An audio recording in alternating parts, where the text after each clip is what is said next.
നൂറിലേക്ക് അടുക്കുകയാണ്. ഡൽഹിക്കെതിരായ ഇന്നിംഗ്സോടെ Sanju Samson run വേട്ടക്കാരിൽ 3-ാം സ്ഥാനത്തേക്ക് ഉയർന്നതാണ്. എന്നാൽ ഇന്നലെ ലക്നൌവിനെതിരെ തകർത്തടിച്ച് ട്രാവിസ് ഹെഡ് ആ സ്ഥാനം വീണ്ടും തട്ടിയെടുത്തിരിക്കുന്നു. ഇനി നമ്മൾ പരിശോധിക്കുന്നത് IPL ഇതുവരെയുള്ള എല്ലാ സീസണുകളും ചേർത്തുള്ള ചില കണക്കുകളാണ്.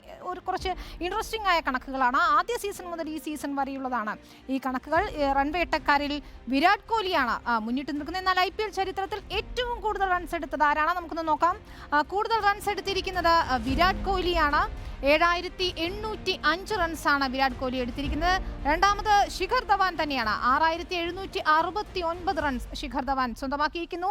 ഡേവിഡ് വാർണർ, നമ്മുടെ എല്ലാവരുടെയും പ്രിയപ്പെട്ട താരം ഡേവിഡ് വാർണറാണ് 3-ാം സ്ഥാനത്ത് നിൽക്കുന്നത്. 6564 റൺസ്.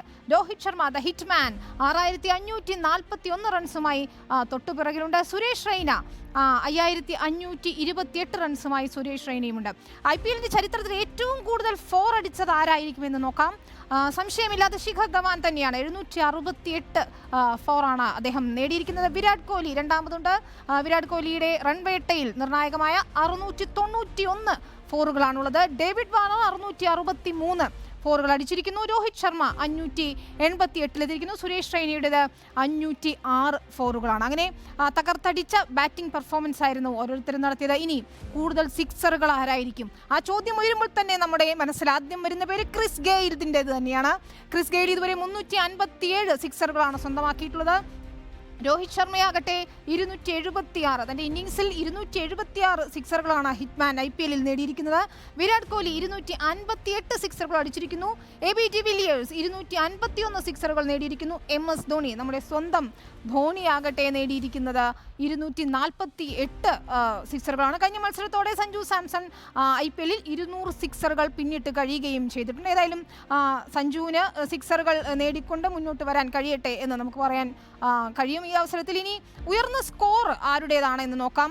അതിൽ ക്രിസ് ഗെയിലിൻ്റേത് തന്നെയാണ് ഏറ്റവും ഉയർന്ന സ്കോർ IPLന്റെ ഇതുവരെയുള്ള മത്സരങ്ങളിൽ. 175 റൺസ് 2013 പൂനെ വാരിയേഴ്സിനെതിരെ നേടിയ സ്കോറാണ്.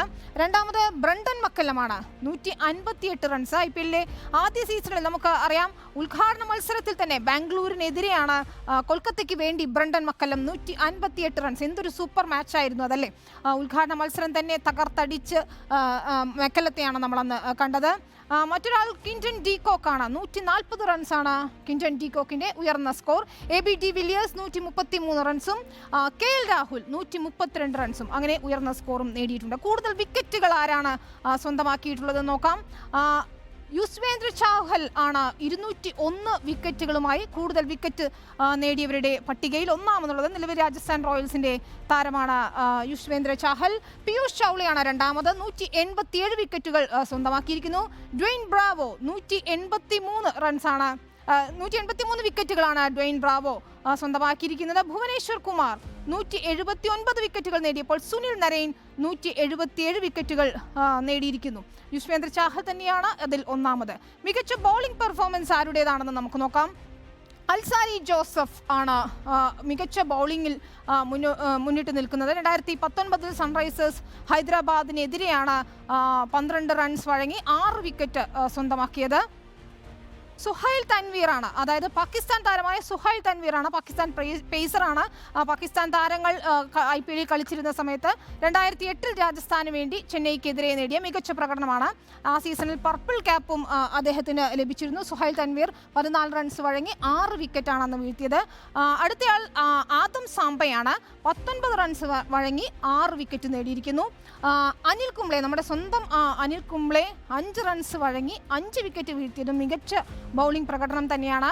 ആകാശ് മധ്വാളും 5 റൺസ് വഴങ്ങി 5 വിക്കറ്റും നേടിയിട്ടുണ്ട്. അങ്ങനെ മികച്ച ബൗളിംഗ് പ്രകടനമാണ് നമ്മൾ കണ്ടത്. ഇനി മികച്ച എക്കോണമി ആരുടേതാണെന്ന് നോക്കാം. ഡാനിയൽ വെറ്റോറി, നമ്മൾ ഒരിക്കലും മറക്കാത്തൊരു പേരാണ്. ഡാനിയൽ വെറ്റോറി, നമ്മുടെ പ്രിയപ്പെട്ട ന്യൂസിലാൻഡിന്റെ മുൻ നായകനായ ഡാനിയൽ വെറ്റോറി 6.56 മികച്ച എക്കോണമിയായി ഡാനിയൽ വെറ്റോറിയുടേതാണുള്ളത്. അനിൽ കുംബ്ലെ ആ കാലഘട്ടത്തിൽ തന്നെ മികച്ച എക്കോണമി നേടിയിരിക്കുന്നത് അനിൽ കുംബ്ലെയാണ്. 6.58 അനിൽ കുംബ്ലെയുടെ എക്കോണമി. ഓസ്ട്രേലിയയുടെ പേസ് ഇതിഹാസമായ ഗ്ലെൻ മഗ്രാത്താണ് 6.61 എക്കോണമി നേടിയിരിക്കുന്നത്. Muttiah Muralitharan 6.68 Mitchell Santner 6.69. നമുക്ക് നോക്കിയാൽ പട്ടികയിൽ നോക്കിയാൽ നമ്മുടെ ഇതിഹാസ താരങ്ങളായ Daniel Vettori, Anil Kumble, Glenn McGrath, Muttiah Muralitharan ഒരു കാലഘട്ടത്തിൽ നമ്മെ ത്രസിപ്പിച്ച ബൗളർമാരാണ് എക്കോണമിയിൽ മുന്നിട്ട് നിൽക്കുന്നത് നമുക്ക് കാണാൻ കഴിയും. ഇനി കൂടുതൽ ഡോട്ട് ബോളുകൾ ആരുടേതായിരുന്നു നോക്കാം. ഇന്നലത്തെ മാച്ച് കൂടാതെ ഭുവനേശ്വർ കുമാർ 1629 ഡോട്ട് ബോളുകളാണ്. സുനിൽ നരേൻ്റെതാകട്ടെ 1579 ഡോട്ട് ബോളുകൾ. രവിചന്ദ്രൻ അശ്വിൻ 1534 ഡോട്ട് ബോളുകൾ. പീയൂഷ് ചവള 1320 ഡോട്ട് ബോളുകൾ. ഹർഭജൻ സിംഗ് 1268 ഡോട്ട് ബോളുകൾ. ഏതായാലും IPL ആവേശം ഇങ്ങനെ കത്തിക്കയറുമ്പോൾ സഞ്ജു സാംസൺ ഉൾപ്പെടെയുള്ള താരങ്ങൾ മികച്ച മുന്നേറ്റമാണ് നടത്തിക്കൊണ്ടിരിക്കുന്നത്. അവസാന പ്ലേ ഓഫിലേക്ക് എത്തുമ്പോൾ ഇനി കാര്യങ്ങൾ മാറി മറിയുമോ എന്ന് തന്നെയാണ് നമുക്ക് അറിയാനുള്ളത്. അതാണ് IPL കാഴ്ചകൾ. ഇനി